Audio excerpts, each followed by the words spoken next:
Good morning, student.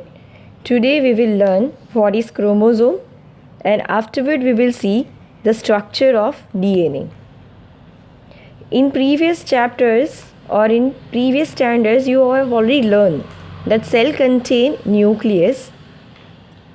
In the nucleus, the network of chromatin fibers were there which highly condensed and form chromosome.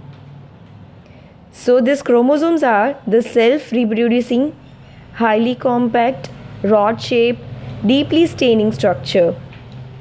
They are visible only during the cell cycle and cell division.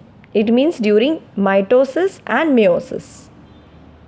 These are called as chromosome because chroma means color, soma means body.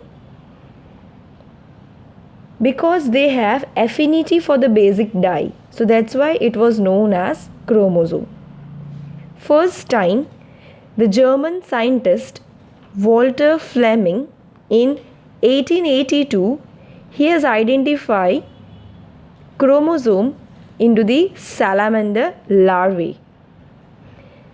The microscope he has used was very old type and through it he has shown very minute thread-like structure. First time, the shape of DNA was studied by Rosalind Franklin in 1953. Using his research study, Watson and Crick, very famous, well-known scientists, in same year 1953, they have identified the structure of DNA. They have proposed the double-stranded helical structure of DNA, for which they were awarded the Nobel Prize in 1962.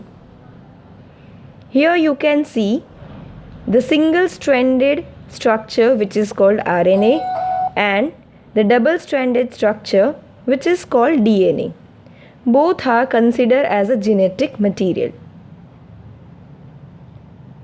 In chromosome, chromatin fibers were there and these chromatin materials are composed of DNA and histone molecule.